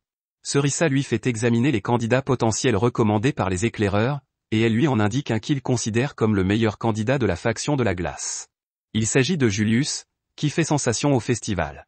Serissa pense même qu'il pourrait devenir le successeur d'Alfreya. Alfreya jette un coup d'œil au rapport et convient qu'il pourrait devenir son successeur si tout reste en l'état. De retour au festival, le match atteint son apogée, car quelqu'un doit s'emparer de la couronne. Julius est heureux que Phil ait pu aller jusqu'au bout, car il n'aurait pas été satisfait s'il avait gagné sans l'avoir humilié au préalable. Phil lui dit de ne pas s'inquiéter, car tant que Julius ne s'excusera pas pour les nains, il n'a pas l'intention de faire marche arrière. Julius traite Phil de souris avec laquelle il va jouer et recouvre l'arène d'une brume froide. Phil pense que Julius utilise l'écran de fumée pour attaquer, mais il se rend vite compte que Julius et son équipe l'ont encerclé. Il commence à attaquer, et Phil décide qu'il doit continuer à se déplacer pour ne pas être touché. Il prévoit d'évaluer leur position grâce à leurs attaques et attend donc qu'ils lui tirent dessus. Phil détermine où ils sont tous les trois, il va donc en attaquer un, mais il est surpris par un quatrième tir. Julius se moque de lui en le traitant de traînard, et Phil est stupéfait lorsque Julius lui révèle que lui et ses copains n'ont même pas bougé. Le stade tout entier est alors tout aussi choqué lorsqu'il constate que 4 autres Julius sont apparus. Comme si cela ne suffisait pas, Julius révèle que ses clones explosent également. Il fait exploser l'un d'entre eux et enferme Phil dans la glace. Edward a un regard terrifié, car il ne fait aucun doute que Julius utilise un certain type de magie. Workner est lui aussi horrifié, car Julius utilise les arts secrets découverts par la géniale et inégalée Alfreya. Alfreya a créé 12 sorts, et Julius a appris à utiliser l'un d'entre eux. Ce sort crée des copies de son utilisateur, et Phil exige de savoir comment Julius est capable d'utiliser la magie d'Alfreya. Julius rit comme un psychopathe et révèle que c'est simplement son talent qui lui permet de le faire. Il a appris cet art secret en l'étudiant tout seul. Julius affirme qu'Alfreya n'est pas si impressionnante après tout, et il déclare qu'il va bientôt la démasquer aux yeux de tous. Bien sûr, Phil est furieux d'entendre parler de sa fille de cette façon, il brise la glace de Julius et lui fonce dessus. Phil se retrouve en mauvaise posture, car les clones de Julius se déplacent exactement comme il le souhaite et peuvent même utiliser la magie. Phil est surpris lorsqu'ils cessent tous d'attaquer et forment une cage autour de lui. Phil ne peut pas se libérer, Julius le nargue et invoque une gigantesque boule de glace. Il déclare que c'est la fin et écrase Phil. Toute la foule est en admiration devant son immense puissance, et Edward fait remarquer que Julius a pu gagner le combat sans même faire un seul pas. C'est l'idéal pour un mage, et on comprend maintenant pourquoi Julius a pu obtenir des milliers de crédits. Julius profite de ce moment pour s'adresser aux éclaireurs et leur expliquer qu'il est impossible qu'ils soient vaincus après avoir appris l'un des arts secrets d'Alfreya. Julius déclare qu'il va leur prouver qu'il mérite d'être le successeur d'Alfreya, et la foule se met à l'acclamer. Iris détermine que Julius ne faisait que donner un spectacle aux éclaireurs et qu'il a utilisé Phil, qui est aussi rapide et agile qu'un monstre. Iris est bien placée pour le savoir, car elle affirme que le combat n'est pas terminé, et Rosti dit que Julius aurait l'air d'un vrai imbécile s'il ne gagnait pas après avoir fait tant d'esbroufs. Ils semblent tous deux savoir quelque chose, mais tout le monde est choqué lorsque Phil brise le bloc de glace géant de Julius. Phil remercie Julius de l'avoir aidé à se calmer, car il s'enflamme toujours lorsqu'il s'agit d'Alfreya. Julius est déterminé à humilier Phil, il l'attaque à nouveau, mais Phil l'esquive facilement cette fois-ci. Alors qu'il élimine les amis de Julius, Phil explique que Julius n'a pas encore perfectionné le sort d'Alfreya. La foule est stupéfaite, et Edward réalise que Phil s'est frappé lui-même pour prendre l'avantage, comme lorsqu'ils se sont battus. La foule devient confuse lorsque les clones de Julius commencent à se désagréger, et Phil révèle que Julius n'a pu contrôler ses clones qu'avec l'aide de ses amis. Cela signifie que Julius ne peut utiliser la magie d'Alfreya que brièvement. Phil déclare qu'il n'a pas le droit d'être le successeur d'Alfreya, et Julius devient furieux. Nous retrouvons Alfreya après qu'elle se soit mise d'accord avec Serissa pour que Julius lui succède. Cependant, elle dit que ce n'est pas un successeur qu'elle désire, mais plutôt une épée solitaire à ses côtés. Phil explique que si les gardiens agissent seuls, les clones utilisés par Julius doivent être activement contrôlés. Pour cette raison, Julius a dû compter sur ses amis, et il est clair qu'il n'est qu'un imposteur. Julius, furieux, traite Phil de nul en l'attaquant, mais Phil montre qu'il peut facilement se défendre. Julius est déterminé à prouver que Phil a tort, et il utilise à nouveau la magie d'Alfreya. Phil esquive habilement toutes les attaques des clones, et Julius se demande comment il peut contrôler 4 clones à la fois, mais sans ses amis, il est réduit à une position défensive. Julius reste cependant persuadé qu'il peut gagner, car Phil n'a aucun moyen de savoir qui est le vrai Julius. Bien sûr, l'idiot est stupéfait lorsque Phil le trouve et traverse son mur de glace pour l'attaquer. Phil explique à Julius, surpris, que la température interne de ses clones de glace l'a rendu facile à trouver. Si les clones ne sont pas parfaitement contrôlés, le froid s'échappe et des cristaux de glace commencent même à se former à leurs pieds. Julius commence à perdre son sang-froid alors qu'il perd le reste de ses clones, et il exige de savoir pourquoi Phil connaît le sort mieux que lui. La réponse de Phil est simple, Alfreya et lui sont des amis d'enfance. Ils ont été élevés dans le même orphelinat, et il connaît donc très bien la magie d'Alfreya. Il l'a admirée et l'a étudiée, mais il n'a jamais pu la rattraper. C'est pourquoi il connaît toutes les forces et les faiblesses de la magie d'Alfreya. Julius traite une dernière fois Phil de nul avant d'attaquer, mais Phil maîtrise parfaitement la situation. Phil félicite Julius car, jusqu'à présent, personne n'a réussi à reproduire la magie d'Alfreya. Cependant, il précise que Julius est loin d'être à la hauteur de la magie d'Alfreya. En effet, le sort de clonage que Julius peut à peine utiliser correctement a été inventé par Alfreya alors qu'elle n'avait que 2 ans. Phil l'accuse d'être un imposteur, et Julius se souvient de l'enthousiasme qu'il avait ressenti en apprenant le sort. Mais la réalité commence à s'imposer et il se rend compte qu'il n'était qu'au même niveau qu'Alfreya lorsqu'elle était toute petite. Julius a complètement perdu la tête, il rit comme un psychopathe et utilise sa rage pour créer 8 clones à la fois. La foule est stupéfaite et Julius déclare qu'il n'est pas du genre à se laisser sous-estimer. Il a abandonné tout espoir d'avoir le contrôle total des clones, et il a l'intention d'utiliser simplement le nombre pour écraser Phil. Julius est persuadé qu'il va gagner, mais il est encore plus furieux lorsque Phil lui dit qu'il s'est battu contre 10 Alfreya lorsqu'ils étaient enfants. Julius commence son barrage d'attaque, mais Phil commence calmement à éliminer chaque clone l'un après l'autre. Julius essaie de s'enfuir, mais les choses ne se présentent pas bien pour lui, car Phil se ferait un chemin magistral à travers le champ de bataille. Phil lance son épée pour achever le dernier clone, et il utilise un puissant coup de poing pour détruire complètement le vrai Julius. La foule est en délire et Mike fait remarquer que Phil, qui n'a aucun talent, a réussi à vaincre une élite qui possède plus de 10 000 crédits. Les amis de Phil fêtent l'événement et Colette se précipite vers lui. Il n'y a plus personne pour lui barrer la route, et Phil n'a plus qu'à s'emparer de la couronne. Mais à ce moment-là, Phil est choqué par Wignall, qui prend la couronne en premier et dit qu'il a pris son temps pendant que Phil et Julius se battaient. Ce n'est qu'une nouvelle péripétie dans ce match chaotique, mais il est terminé maintenant, et Wignall annonce le vainqueur de l'attaque de la couronne. Dans la tour, Serissa annonce à Alfreya que le match est terminé. Alfreya est complètement désemparée et se demande s'il existe un sort permettant de changer le passé. Comme il n'y en a pas, elle se demande s'il en existe un qui permette d'effacer la mémoire d'une personne. Serissa se demande de quoi il s'agit, et elle est choquée de voir l'état dans lequel se trouve Alfreya. Alfreya a été horrifiée d'entendre Phil parler de la façon dont elle le battait dans le passé, et elle explique qu'elle essayait simplement de garder Phil pour elle seule.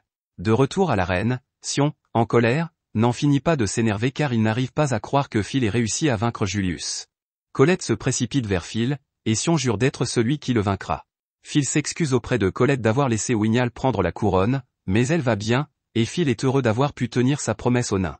Ce soir-là, à la taverne, tout le monde fête la victoire de Phil sur Julius.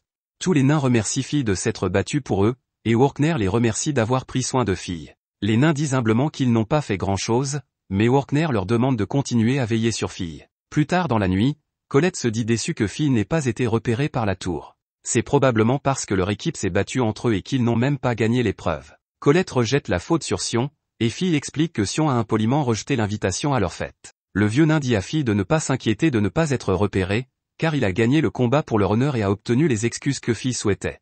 Mieux encore, Julius doit maintenant travailler à la taverne en guise de punition. Julius fait ce que son patron lui demande de faire, mais il se lamente de ne plus être repéré à cause de Phil, qui n'a aucun talent. Julius évacue sa frustration en travaillant dur. Colette sent bien que quelque chose préoccupe Workner, qui lui explique que les choses risquent d'être différentes à partir de maintenant. Phil a montré beaucoup de ses capacités pendant le festival, et il se demande comment Phil va gérer les choses lorsqu'il retournera à l'académie le lendemain. Colette suppose que les autres élèves auront un nouveau respect pour Phil, mais Workner prévient que ce ne sera peut-être pas ce à quoi ils s'attendent. Lorsqu'il retourne à l'école, certains élèves demandent à Phil de les accompagner au donjon. Ils admettent à contre-ségur que Phil a une force ridicule et le supplient de choisir leur équipe pour l'entraînement à venir. Cet entraînement consiste en une plongée d'une semaine dans le donjon. C'est alors qu'un autre groupe les interrompt. Ils ne veulent pas qu'une autre équipe leur vole Phil, car ils allaient lui demander de rejoindre leur équipe. D'autres élèves se joignent à eux, et bientôt Phil est assailli de demandes de participation à des équipes. Colette les traite tous d'effrontés pour avoir demandé à Phil de se joindre à eux, même après l'avoir malmené pendant des années. Elle suppose que Phil pense la même chose, mais elle se trompe, et Phil ne pourrait pas être plus heureux d'être désiré par tout le monde. Colette l'a complètement perdu et se rend compte que Phil a été privé d'amis pendant trop longtemps. Colette est accusée de garder Phil pour elle seule, et une fille propose de partager les crédits gagnés lors de la plongée dans le donjon. Colette intervient pour les séparer et dit que Phil ne peut faire équipe avec personne parce qu'ils ont prévu d'aller faire du shopping. Ce soir-là, Colette panique après s'être emportée, car il semblerait qu'ils aient maintenant un rendez-vous galant. Son amie Rose la taquine mais lui recommande de se préparer, même si Colette dit qu'il ne s'agit pas d'un vrai rendez-vous. Colette est d'accord avec elle, et Rose lui suggère de porter quelque chose de joli. Phil parle à Rusty de ses projets avec Colette, mais il explique que Colette l'a en quelque sorte persuadé, en disant qu'ils ont besoin d'acheter du matériel pour l'entraînement. Rusty est heureux d'apprendre que Phil va faire ses courses seul avec Colette, et il sourit comme un pervers. Le lendemain, Colette attend Phil, et elle est maintenant déterminée à faire en sorte que cette séance de shopping se transforme en rendez-vous galant. Colette est émerveillée lorsqu'elle voit Phil, et ce dernier la complimente sur son nouveau look. Il lui dit qu'elle a fait battre son cœur, et elle panique. À ce moment-là, ils sont tous les deux surpris par Rusty qui s'excuse d'être en retard. Rusty se présente à Colette et Phil dit qu'il a insisté pour venir. Colette est horrifiée par la tournure des événements et Rusty se moque d'elle. À partir de ce moment-là, Rusty s'interpose à chaque fois que Colette essaie d'interagir avec Phil. Phil finit par s'apercevoir que quelque chose dérange Colette, qui lui fait remarquer que la proximité entre lui et Rusty est bizarre. Phil lui assure que Rusty est un bon gars et qu'il aime simplement être proche de ses amis. Rusty leur apporte des boissons, mais il n'en a pas pris une pour lui, afin de la partager avec Phil. Colette refuse de se laisser faire et propose de partager le sien. La tension monte entre les deux, et Rusty dit à Phil qu'il peut les précéder pour faire réparer son épée. Colette est d'accord et dit que les nains ne seront pas contents si des mages comme eux se présentent à leur forge. Phil n'est pas du tout conscient de ce qui se passe, et il s'en va à la forge. Après son départ, Colette arrive et demande pourquoi Rosti refuse de quitter Fille. Rosti n'hésite pas à expliquer qu'il tient à Fille plus que quiconque au monde. Les deux hommes s'affrontent alors pour savoir qui est le plus proche de Fille. De retour avec Fille, il commence enfin à se demander si ses amis ne s'aiment pas. C'est alors que le Hana sort de nulle part pour parler à Fille. Le Hana est connu sous le nom de Miss Parfaite, une personne qui se tient au-dessus de la masse et qui est l'exact opposé de Fille. Fille se demande ce qu'elle veut, mais le Hana lui demande simplement de la suivre. Fille la suit jusqu'à une maison où il voit les autres meilleurs élèves. Le dernier trimestre de leur dernière année à l'académie signifie que c'est le moment de l'entraînement de tous les élèves, et le Hana révèle qu'elle veut former un groupe avec eux 5. Julius et Sion ne comprennent pas pourquoi le Hana a invité Fille, et Fille pense que ce sont les deux personnes qui le détestent le plus. Le Hana prend son expression terrifiée pour un « non », et Fille se rend compte qu'elle est une idiote. Sion refuse de laisser Fille l'ignorer, et il se met en colère pour le confronter. Mais avant qu'il ne le fasse, Wignall utilise sa puissante magie pour changer tout leur environnement. Il fait remarquer que les mages ne sont pas aussi barbares que les nains, et Sion cesse de se comporter comme un abruti. Wignall a utilisé la magie de l'illusion, qui est un type de magie unique permettant d'invoquer des paysages fantastiques réservés aux elfes. Les choses commencent à se calmer et Wignall veut entendre ce que le Hana a à dire. Le Hana explique qu'elle voulait simplement former un groupe pour la plonger dans le donjon, elle voulait réunir les 4 mages les plus forts avec la personne qui s'est le plus distinguée au festival. Fille a quelque chose qui leur manque et qui pourrait les aider dans le donjon. Julius n'est pas d'accord car Fille ne peut pas utiliser la magie de recherche, et Fille ne ferait que les ralentir. Sion a déjà fait partie d'un groupe avec Fille récemment, et il ne veut pas recommencer. Wignall fait remarquer qu'ils sont simplement amers d'avoir perdu contre Fille, mais Fille est toujours insultée. Wignall explique ce qu'il refuse de reconnaître, en disant que Fille a la force brute des nains et une agilité presque inhumaine. Même si son style de combat n'est pas très sophistiqué, l'épée de Fille a réussi à vaincre leurs 2 baguettes. Julius ne prend pas ses paroles à la légère et fait remarquer que Wignall est toujours derrière le Hana en termes de crédit. C'est une raison de plus pour respecter son opinion, et si elle voit quelque chose en Fille, alors Wignall décide qu'il peut respecter le « sans talent ». C'est plus que ce qu'il peut dire pour les 2 autres gars, et cela les énerve. Le Hana révèle qu'elle veut utiliser tout leur pouvoir pour monter dans la tour en tant que meilleure élève. Elle veut plus de gloire et d'honneur, ainsi qu'un meilleur avenir pour elle-même. Le Hana a été repéré lors du festival et a maintenant un placement garanti après le diplôme, mais ce n'est pas suffisant.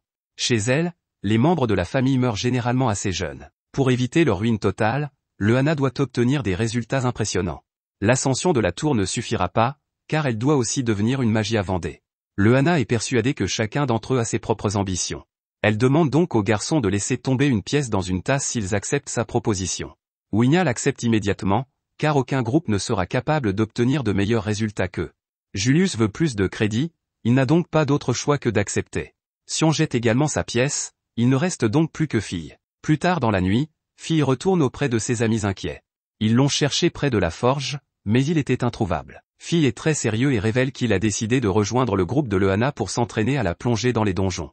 Le lendemain, Walkner explique que l'entraînement commencera dans 10 jours. Les étages 7 à 10 du donjon, qui étaient à l'origine interdits, seront débloqués. Cela permettra aux étudiants de combattre des ennemis de niveau 5 et d'autres monstres de haut niveau. C'est la seule occasion que les élèves auront de gagner plus de 1000 crédits en une seule fois. Plus important encore, si les élèves parviennent à vaincre l'un des gardiens de l'étage, ils gagneront un grand nombre de crédits. En théorie, les élèves peuvent même gagner des crédits d'entraînement complets en une seule fois. Edouard informe les élèves qu'ils risquent également de perdre la vie. L'année dernière encore, 4 élèves ont été dévorés par des monstres. Il leur dit d'oublier de jouer les héros, car l'imprudence est interdite. Des professeurs seront postés à proximité, mais cela n'a pas empêché les étudiants de perdre la vie par le passé.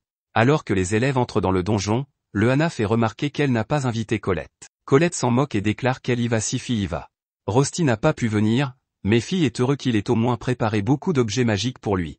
L'entraînement est sur le point de commencer, et les élèves sont informés que des camps de base ont été installés à chaque étage. Si les niveaux inférieurs s'avèrent trop dangereux pour eux, les élèves sont priés de se mettre immédiatement à l'abri. L'entraînement commence et Fille met ses lunettes de combat. Ailleurs dans le donjon, quelqu'un a été chargé de récupérer quelque chose en secret. Quelqu'un d'autre l'accompagne et cette personne enlève la tête d'une personne de son corps de la manière la plus brutale qui soit. Ailleurs, un certain Cario, connu sous le nom de Baguette de l'Empereur des Flammes, est informé de la praxis. Cario n'est pas inquiet, car il dit que la barrière semble sur le point de tomber. De retour avec Phil, l'entraînement commence et Wignall lance l'équipe vers l'avant. Ils tombent tous d'une falaise, mais Wignall les empêche de mourir. Une fourmi cramoisie fait sursauter Phil, et il est horrifié de voir qu'un essaim entier de fourmis est apparu. Les mages étant faibles en combat de mêlée, Phil décide qu'en tant qu'avant-garde de l'équipe, il devra leur servir de bouclier. Mais Wignall l'arrête et rappelle à Phil la réputation de la famille de Lyanna. Lyanna s'élance et déclenche une attaque qui détruit toutes les fourmis. Wignall explique que sa famille, les Oansocers, est une lignée de chevaliers. Lyanna elle-même est rare parmi les mages car elle est spécialisée dans le combat rapproché. Lyanna a décidé que la compétition pour les crédits serait trop ennuyeuse, et qu'ils avanceraient donc plus vite que les autres. Un coup d'œil en arrière montre Workner en train de donner une leçon à Phil sur la magie la plus vitale dans le donjon. Il ne s'agit pas de magie d'attaque ou de défense, mais de magie de recherche, un sort courant qui permet de détecter les ennemis et les anomalies. C'est une magie très basique, mais elle est indispensable aux mages dans les donjons. De retour dans le présent, Phil est presque éliminé, mais Julius le sauve juste à temps. Phil se rend compte qu'il ne peut pas sentir les ennemis assez vite, et les autres utilisent la magie de recherche pour percevoir une zone plus large que ses sens. À ce rythme, tout le monde détruira tous les monstres avant qu'il n'en détecte un seul. À ce moment-là, Phil est fier d'en avoir vaincu un, mais il est choqué lorsque Wignall élimine toutes les fourmis d'une simple attaque.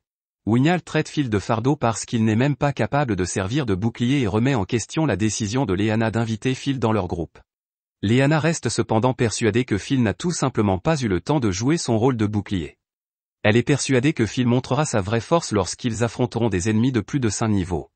Phil se sent cependant tourmenté par ses paroles, car elle ne cesse de nuancer ses affirmations par le mot « probablement ».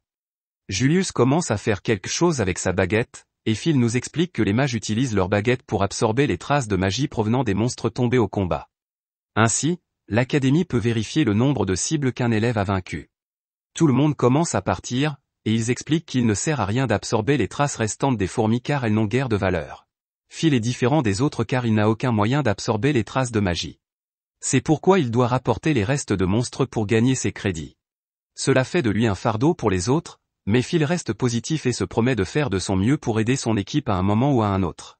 Malheureusement, à mesure que le voyage se poursuit, Phil se rend compte qu'il ne peut rien faire. Tout le monde est tellement compétent qu'il n'a pas le temps d'intervenir. C'est dommage, mais Phil commence à se considérer comme une simple mule. Un peu plus tard, Lyanna décide qu'il doit faire une pause. Sion ne se sent pas en sécurité à l'endroit qu'elle a choisi, mais Wignall crée un mur de flammes pour l'aider. Ce n'est que de la magie elfique d'illusion, mais c'est suffisant pour effrayer les monstres.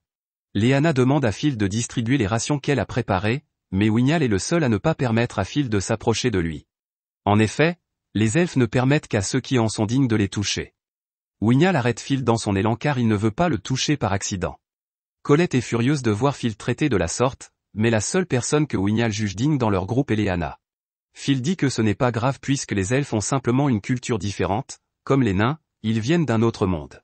Cependant, les elfes privilégient leur propre espèce par rapport aux autres, et ils peuvent être insupportables, mais avant tout, leurs talents sont incroyables.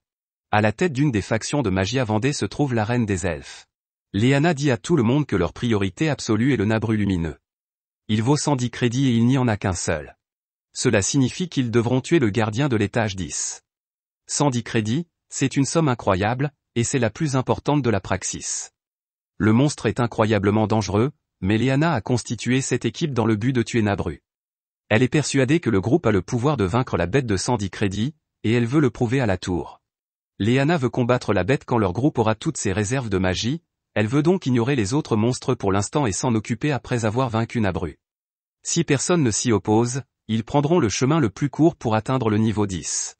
Phil ne peut pas se mentir sur sa peur, mais il n'a reçu que 5 crédits jusqu'à présent, alors tuer un gardien d'étage est le seul moyen de se rattraper. Ailleurs, nous constatons que le dénommé Headless a enlevé d'autres têtes à ses victimes. Lorsque notre groupe arrive à l'étage 10, il est choqué de voir que plusieurs monstres ont déjà été vaincus. Il se demande s'il s'agit d'un autre groupe, mais ce n'est pas possible. Ils ont pris le chemin le plus court et ont même évité les camps de base, donc aucune autre équipe n'aurait pu arriver plus vite qu'eux. Phil étudie les corps et détermine qu'aucune magie n'a été utilisée, ces monstres ont été mis en pièces par leur seule force brute. L'équipe continue à avancer, mais Phil se demande pourquoi tout est si calme. Ils finissent par arriver dans la chambre du boss, mais ils sont choqués de constater que Nabru a déjà été vaincu. Lyanna demande immédiatement à tout le monde d'utiliser la recherche, et Wignall explique à Colette que les traces de magie du monstre ne se sont pas encore totalement dissipées. Cela signifie qu'il vient d'être tué. Le gardien de l'étage vient d'être massacré, et tout le monde se demande qui a bien pu faire ça. Un autre retour sur la leçon de Workner explique que, bien que la fouille soit incroyablement utile, il est toujours difficile de détecter des pièges astucieux avec elle. Les mages peuvent utiliser ID pour se dissimuler, et il existe un type de monstre capable d'échapper à la magie de recherche. De retour dans notre groupe, Phil sent quelque chose, et il avertit tout le monde d'être prudent en bloquant une attaque venant d'en haut. Wignall est instantanément éliminé, et ce mystérieux monstre empêche tout le monde de lancer ses sorts. Le sol s'effondre et Phil se précipite pour aider Wignall inconscient. Tous les habitants des autres étages ressentent les secousses causées par le monstre et se demandent ce qui peut bien les provoquer. Phil parvient à protéger Wignall, mais le bras de ce dernier est tout abîmé. Phil se rend compte qu'ils sont encore plus bas que le niveau 10, ce qui signifie qu'ils sont en dehors du territoire de l'académie. Les autres réalisent aussi que c'est terrible, car les étages 11 et suivants sont le territoire de la tour, seuls les hauts mages sont autorisés à y mettre les pieds. Léana est en mauvais état, mais elle a entendu parler de cette zone. Il s'agit de l'isthme du cauchemar, qui s'étend jusqu'au 15e étage. Les monstres y sont d'un autre niveau que dans tous les autres étages. Colette est avec elle, mais elles ont désespérément besoin de se regrouper avec les autres. S'ils ne le font pas rapidement, le donjon les dévorera tout cru. L'histoire de Wignall révèle qu'il a été tourmenté par les autres elfes parce qu'il n'était pas doué pour la magie d'illusion et qu'il a dû aller dans une académie de magie avec de simples mages. Il était la honte de son peuple et on lui a même dit qu'on n'avait plus besoin de lui. On lui a dit que son bras était dépourvu de talent, et on le lui a enlevé. Wignall se réveille de son cauchemar, et il est choqué de voir que Phil vient de vaincre un monstre géant tout seul. Phil propose de soigner sa blessure, mais Wignall lui rappelle que le sans-talent ne le touchera pas. Phil déclare que, même si Wignall finit par le tuer pour cela, il ne peut pas laisser Wignall sans soin. Mais Wignall est incroyablement têtu et se contente de se donner les premiers soins. Les choses ne se présentent pas bien, car ils ont perdu plus de la moitié de leurs réserves. Ils n'ont au total que 3 armes secondaires, y compris les objets magiques de Rosti. Phil estime que les autres sont probablement dans la même situation et qu'ils ne pourront tenir qu'une journée.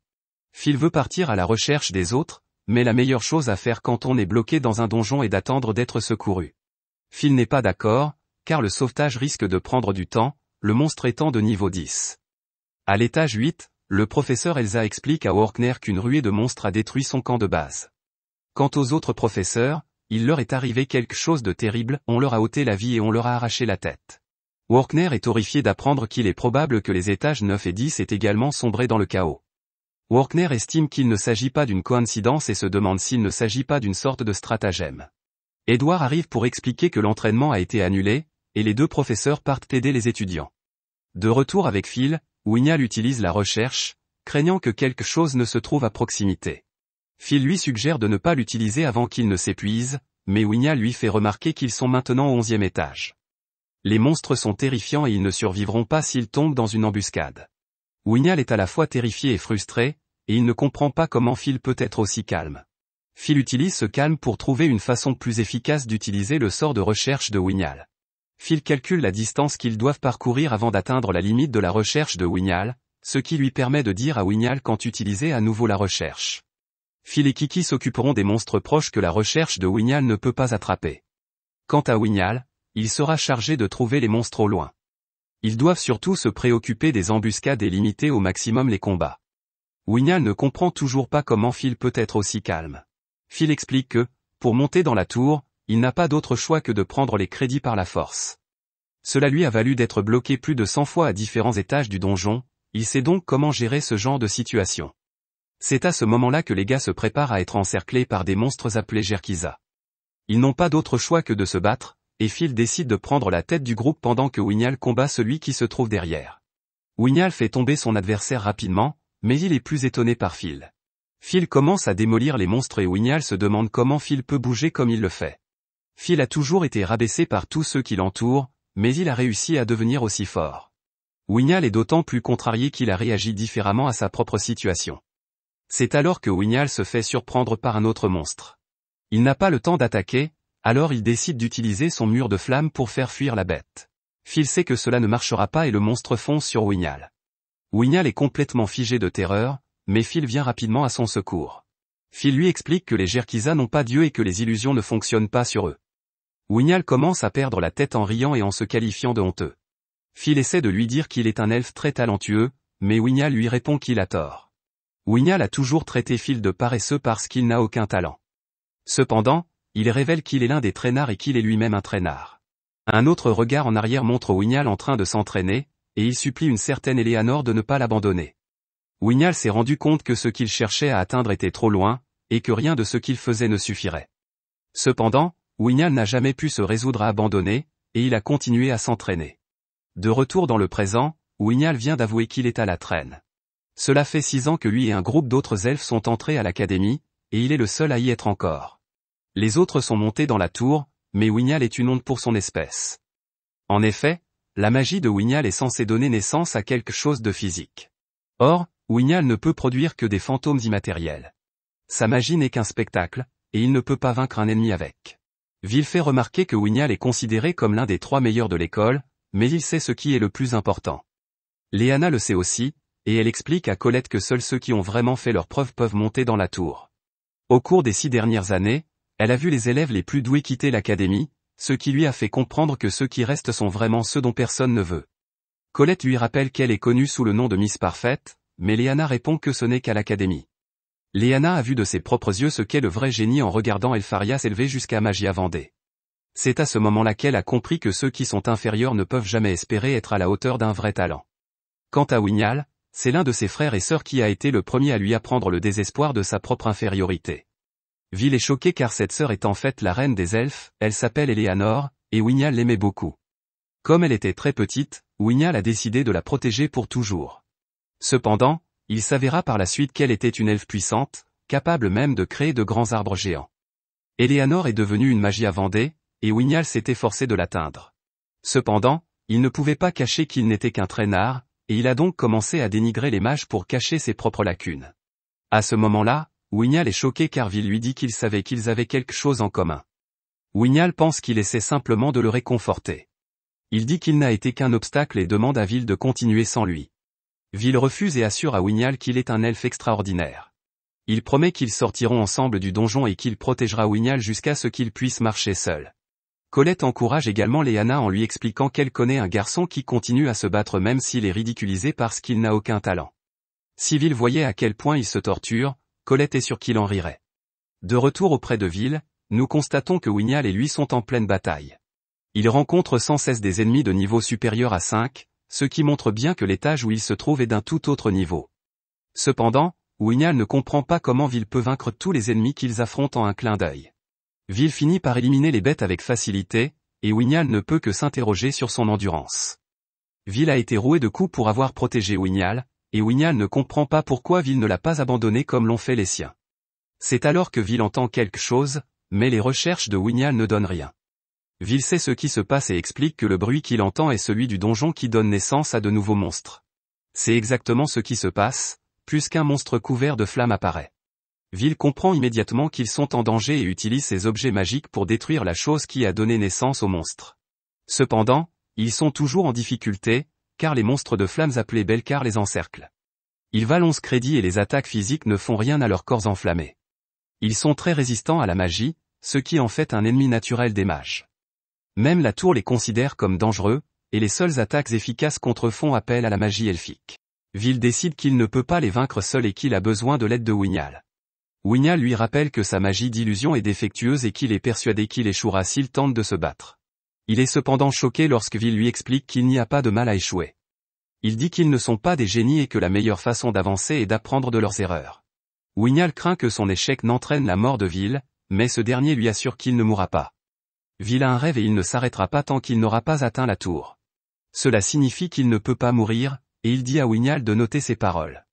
Wignal est stupéfait car tous deux font le même rêve, mais leurs personnalités sont complètement différentes. Vil affronte les puissants monstres, mais il est clair que son épée n'a aucun effet sur eux. Wignal décide qu'il doit faire quelque chose et attaque l'un des monstres. Comme il le craignait, son attaque échoue et il prédit que Vil y perdra la vie. L'un des Belcar lance une puissante attaque, mais Kiki aide Vil à la bloquer. Vil encourage à nouveau Wignal en lui disant qu'il croit en lui. Cela touche Wignal au plus profond de lui-même, car les siens l'ont abandonné, mais pour une raison ou une autre, Vil a foi en lui. Wignal a enfin fini d'avoir peur de tous ceux qui l'ont tourmenté, et il déclare que la confiance de Vil est la seule chose qu'il ne pourra jamais trahir. Il promet de ne jamais abandonner ses objectifs et lance une nouvelle attaque. Celle-ci anéantit complètement les Belcar, mais Vil est choqué de voir Wignal s'agenouiller devant lui. Wignal s'excuse d'avoir si mal traité Vil et le reconnaît comme un guerrier digne de respect. Vil décide de faire une confession et révèle qu'il a toujours respecté Wignal. Cela fait, Vil utilise l'un des objets magiques de Rosti, la carte du sourcier. Cette carte est créée automatiquement à partir du sang de son utilisateur. Wingnall est heureux de voir qu'ils n'ont pas erré au hasard, et Kiki s'est également souvenu de Colette et de Sion. Ailleurs, Julius a soif et Sion lui dit de faire fondre de la glace pour boire. Julius lui rappelle qu'ils ne peuvent pas gaspiller la magie, mais ils commencent à se disputer.